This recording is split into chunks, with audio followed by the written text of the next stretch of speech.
चर्चा चल रही है प्रतिदिन के प्रवचनों में 16 करण भावना की। 6 महीने से अपन 16 करण भावनाओं की चर्चा सुन रहे हैं। 16 करण भावनाओं के माध्यम से तीर्थंकर प्रकृति का बंध होता है। 16 करण भावनाएं 16 होती हैं। पहली भावना होती है दर्शन विशुद्धि, जिसकी चर्चा हम 6 महीने से कर रहे हैं। मात्र दर्शन विशुद्धि और विनय संपन्नता की चर्चा 6 महीने में अभी चल रही है। अब कितना साल लगेंगे मुझे पूरी 16 करण भावना में प्रवचन करने में भी आप समझ सकते हैं, क्योंकि आज का युग भौतिकवाद का युग में प्रत्येक व्यक्ति जी रहा है। वो धर्म से मतलब नहीं रख रहा है, वो धन से मतलब रख रहा है। वो सोचता है कि अगर धन है तो सब कुछ मेरे पास है, मगर वो ये नहीं सोचता कि धर्म का आने का स्रोत क्या है, धर्म कहां से, धन कहां से आता है। धर्म हमारे जीवन का एक बहुत बड़ा अंग है। धर्म के बिना बंधु कितना भी धनवान आदमी हो जाए, मगर उसकी कहीं कदर नहीं होती। उसके जीवन में 24 घंटे गदर मची रहती है, मानसिक तनाव बने रहते हैं। जितना पैसे वाला होता चला जाएगा, उतनी अनेक प्रकार के विकल्प, तनाव, परेशानियां दुनिया की उसके जीवन में उत्पन्न होती रहती हैं, क्योंकि वह धर्म से दूर है। और जो व्यक्ति धर्म से नजदीक होता है, धर्म के साथ रहता है, धर्म को अपनी आत्मा की पर्याय बना लेता है, वह व्यक्ति कितना भी संपन्न हो जाए, उसे कभी तनाव नहीं होते, उसके जीवन में कभी कोई परेशानी महसूस नहीं होती। एक संस्मरण अभी स्मरण में आ गया, आपने अशोक पाटनी का नाम सुना होगा। लोग उन्हें भामाशाही कहते हैं। वो पूज्य आचार्य श्री के पास 10 लाक्षण पर्व में थे। अब उनके यहां पर इनकम टैक्स का छापा पड़ गया। न जाने कितने पुलिस वाले, कितने ऑफिसर्स पूरे मकान को घेर लिया पुलिस वालों ने। जब उन्हें पता चला तो वो बंद बंद मुस्कुरा रहे हैं। अब अपने सीए से कहते हैं सब दिखा दो, जो कुछ कहें वो दिखा दो। और वो बोल नहीं पाते, उसके पहले सीए फाइल रख देता। फाइल पलटाते, बोले ये भी ओके है, ये भी ओके है, ये भी ओके है, ये भी ओके है। सारी फाइलें ओके ही निकली। पसीना छूटने लगा। किसको? आरके वालों को। उनके चेहरे पर प्रसन्नता थी, उनके भाई के अंदर आनंद था, पूरा परिवार खुशी में झूम रहा था। और ऑफिसर्स, पुलिस वाले कांप रहे थे कि कहीं अब हम सस्पेंड ना हो जाएं। हमारी सीबीआई फेल हो गई। चारों तरफ से तहलका मच गया पूरे भारत में कि अशोक जी के यहां छापा पड़ गया। मगर क्या निकला? क्या निकला? क्या ले गए? अंत में हाथ पैर जोड़े किसने? ऑफिसरों ने, और कहा सर थोड़ा सा केस बनवा लो, नहीं तो हमारी जिंदगी का सवाल है, हमारी नौकरी का सवाल है, हम सस्पेंड हो जाएंगे, हमारी सीबीआई सस्पेंड हो जाएगी। कि तुमने क्या सर्वे किया, क्या सीबीआई की? मजबूर में उन्होंने बाध्य करके 200 करोड़ का केस बनाया। 200 करोड़ का केस बनाया, हाथ पैर जोड़े, प्लीज बनवा लीजिए। उन्होंने कहा जाओ, तुम भी क्या कहोगे, तुम भी खुश रहो, बना दो। अमीर आदमी इसे कहते हैं। ये अमीर कहलाते हैं, क्योंकि एक तरफ ये दान लुटाते हैं, दान देते हैं, और एक तरफ टैक्स देते हैं। जो भी पूज्य श्री ने कहा था कि जो टैक्स राज्य का टैक्स देता है, देश का टैक्स देता है, और धर्म में जो दान करता है, उसे दुनिया की कोई ताकत कभी विचलित नहीं कर सकती, उसे कभी तनाव नहीं दे सकती, डिप्रेशन में नहीं आ सकता वो व्यक्ति जीवन में कभी। हम सोचें, बहुत कमाया हमने, मगर क्या दिया? क्या दिया? मुश्किल से अगर पूरी जिंदगी की कमाई से तुमने दान दिया होगा तो 2%, 3% से ज्यादा दान नहीं निकलेगा भी सारी जनता जनार्दन का। हिसाब लगा लेना, पाप में कितना और पुण्य में कितना। अगर सपोज करें 100 रुपए तुमने कमाए हैं तो 2 रुपए 5 रुपए से ज्यादा किसी ने दान में नहीं दिए। 95 रुपए कहाँ गए हैं? पाप में, रोटी कपड़ा और मकान में, ययासी में, दुनिया के ऐस आराम में वो व्यक्ति भयभीत रहेगा। वो व्यक्ति दुनिया के टेंशन और तनाव में रहेगा, क्योंकि उसे डर है कि कहीं छापा ना पड़ जाए, कहीं कोई लूट के ना ले जाए, कहीं कोई असामाजिक तत्व हमारे ऊपर अटैक ना कर दे। वो तो योगी की बहुत बड़ी मेहरबानी रही कि उन्होंने बहुत सारे दबंगों को दबा दिया तो थोड़ी सी शांति यूपी में हो गई। बड़े बड़े दबंगों को उन्होंने दबा दिया, बड़े बड़े बाहुबलियों को दबा दिया, मगर बाहुबली एक अलौकिक है, उसे दुनिया की कोई ताकत दबा नहीं सकती उस बाहुबली को।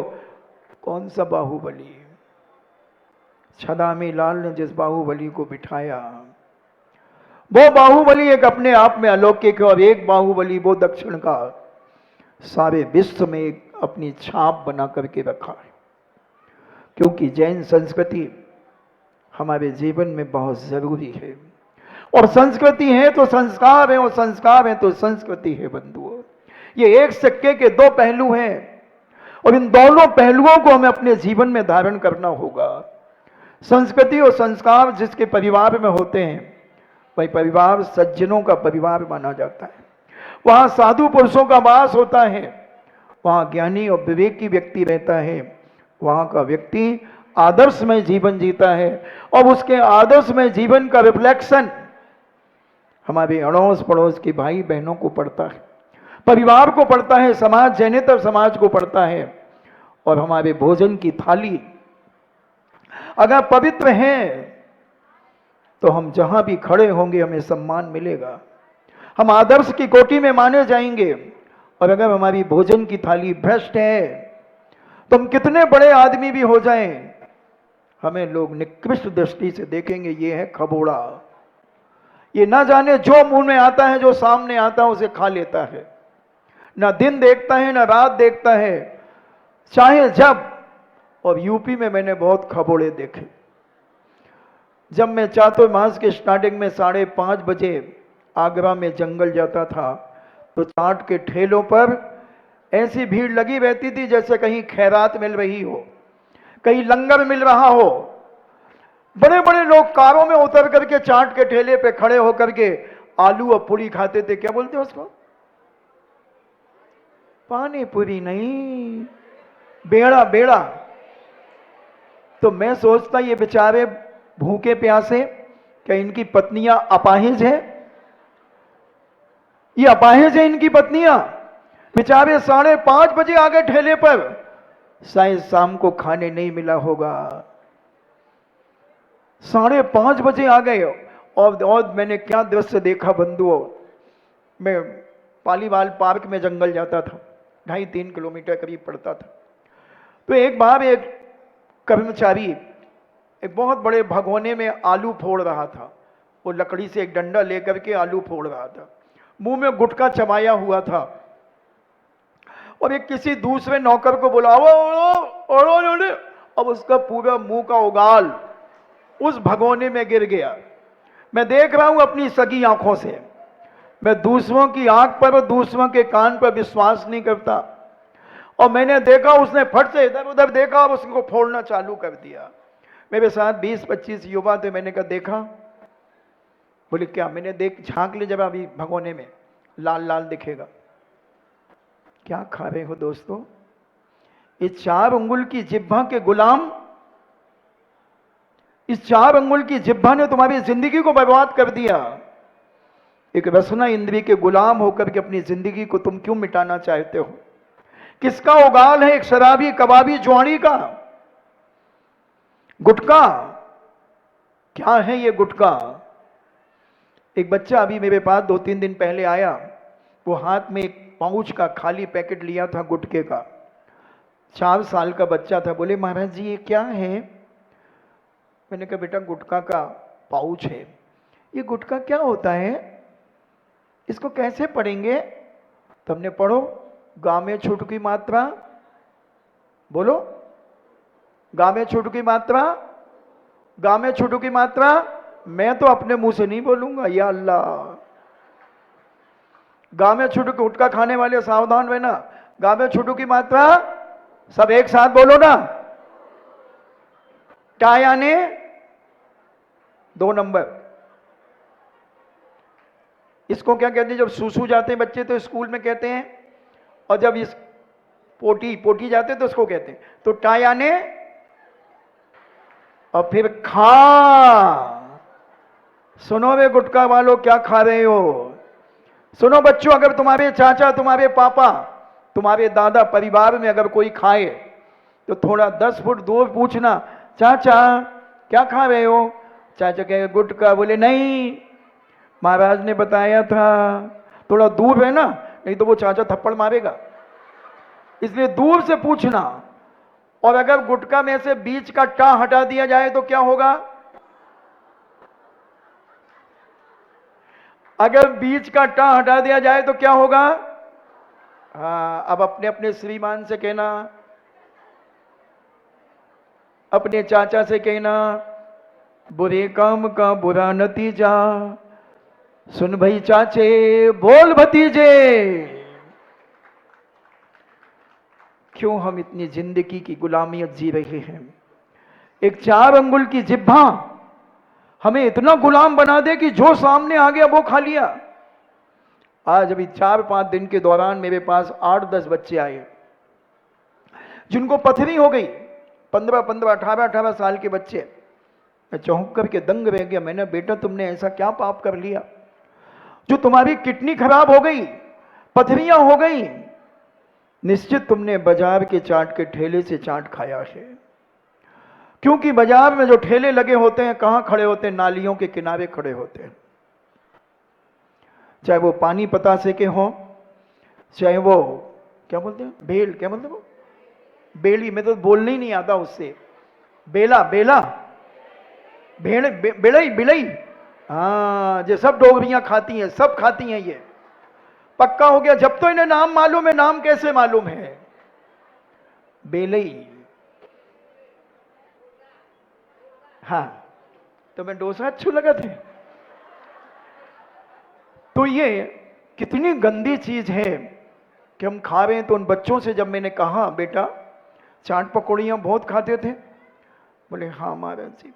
तो ये आप चाट के ठेले जो लगते हैं, होटलों में जो सामान बनता है, कितनी गाड़ियां निकलती, कितनी धूल मिट्टी जाकर के उसमें चिपकती है, क्योंकि तेल ऑयल होता है, और उसमें इतनी बारीक मिट्टी चिपक जाती है, वो सब हमारे पेट में जाती है, और उससे अनेक प्रकार की बीमारियां, पेट की बीमारियां चालू हो जाती हैं। पथरी जैसी बीमारी उसी से होती है, क्योंकि बहुत धीरे धीरे धीरे धीरे मिट्टी इकट्ठी हो जाती है बॉडी में, एक गिल्टी बन जाती है, एक गोला बन जाता है, और धीरे धीरे वो MM में आ जाती है।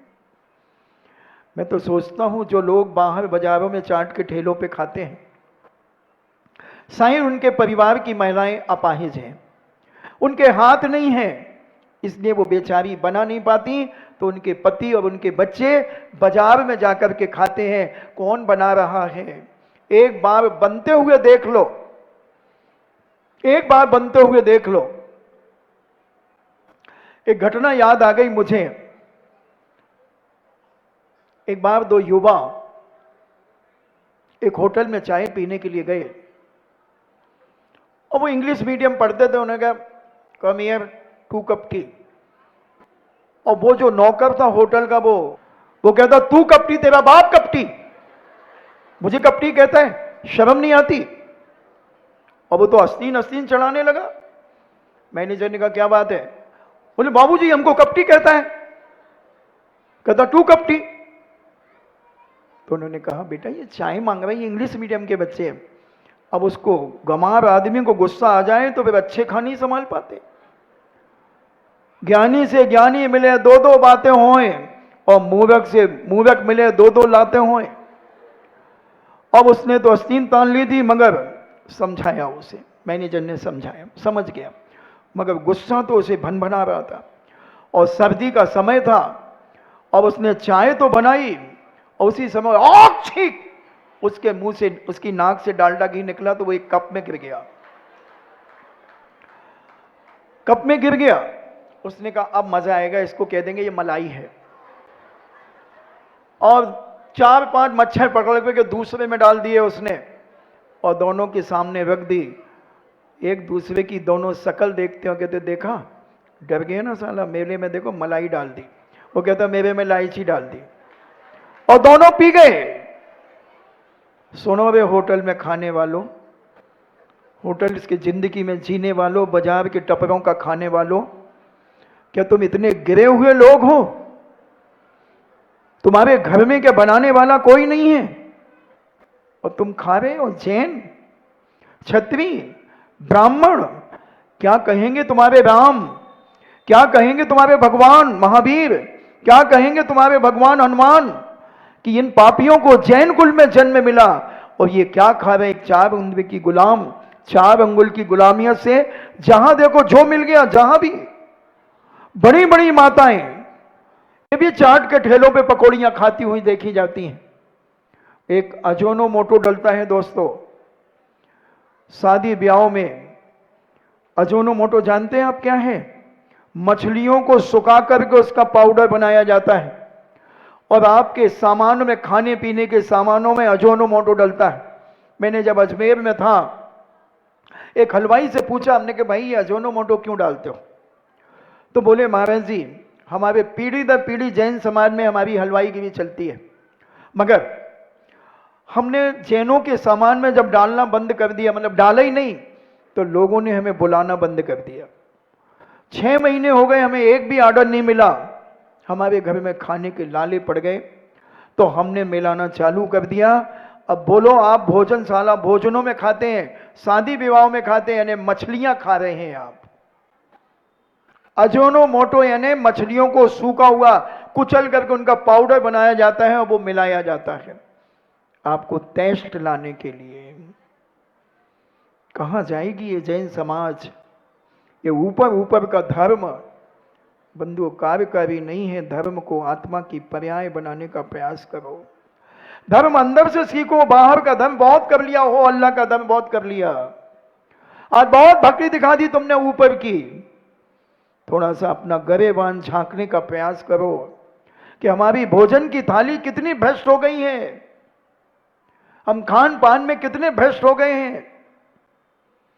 अगर भोजन की थाली भ्रष्ट हो गई बंधुओं, तो कुलाचार भ्रष्ट हो गया, हमारा धर्म भ्रष्ट हो गया, मात्र हम नाम के जैनी बचेंगे। अंतरंग से जैनी बनो बंधुओं। भगवान महावीर स्वामी के ज्ञान में झलके तुम्हारा जैन पना, भगवान राम के ज्ञान में झलके कि तुम जैन हो।